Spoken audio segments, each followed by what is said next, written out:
to interact before.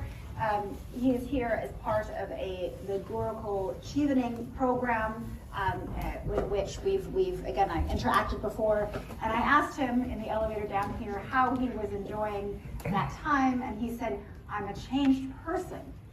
I said, "Really? You know, how has it changed?" I said, wait, let's hold that.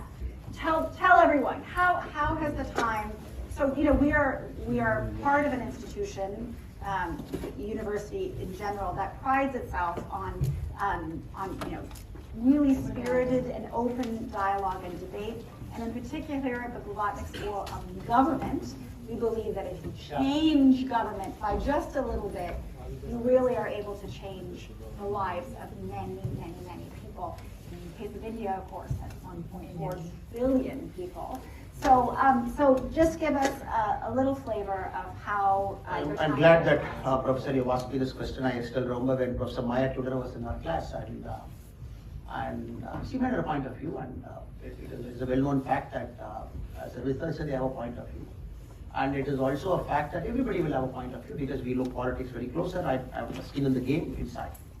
I remember the long conversation both of us had over emails. I wrote an email to Professor and she was kind enough to reply to me. Then I wrote an email. I believe that is the greatness of Oxford. And when you come here, you engage with anybody, even a great political scientist and economic scholar, and everybody sits in the same forum. That is a great thing for me. And fortunately, unfortunately, Professor, at one point of time, India was a great country in terms of educational learning, the Nalandas and the Taxilas, if you look at it, and fantastic places of learning. But somehow, colonial conquest, at different points of time, we lost many things. So we are trying to get back into that space where our academic centers can be world class. And then the latest world ranking, 46 Indian colleges have gone into the US world ranking. It was 11 previously, now we are 46. We want to get there. When we look at this kind of eminent institutions like Oxford, we just pride that India should also have something like that soon, where the children come here, they take all kinds of questions. You go somewhere, somebody is for Palestine, somebody is against Palestine, somebody is for Gaza, somebody is against.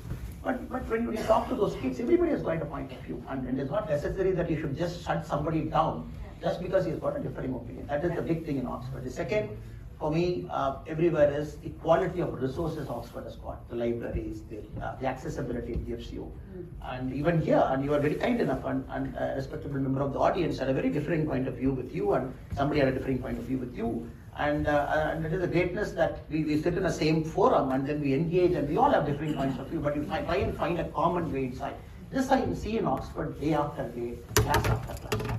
But when I heard about Oxford outside, I had a different point of view. But when I'm inside, I'm having a different point of view. Third, but most importantly, I said I'm going back a changed man because I remember when economists wanted to do an interview of me, Economist magazine about 8 months back, I said I will not give an interview. He said, why? He said, look, you are biased, I'm not going to talk to you. He said, look, that is not the way to argue.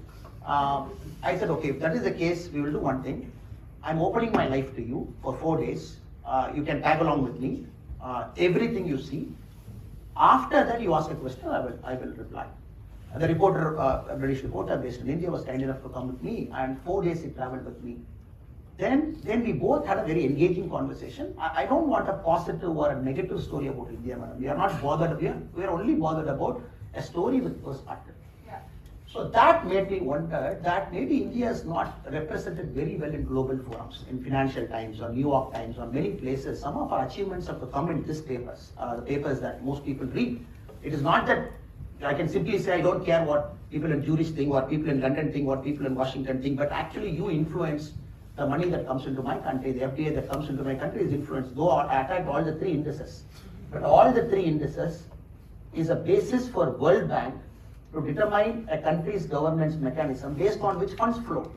And it is very important that one side I attack everything with data, on the other side you have also the humility to accept, to see how can I do better, to see how can I bring a better argument to the table so that everybody gets our point of view that is represented well. So I'm going back with this mindset that not necessarily to close our ears and shut down our eyes to criticism, but come back, have an open forum. Go back. If there is something that we have to change, we are happy enough to change, no problem. Well, on that wonderful note, please join me. Now is the time to clap. Please join me in thanking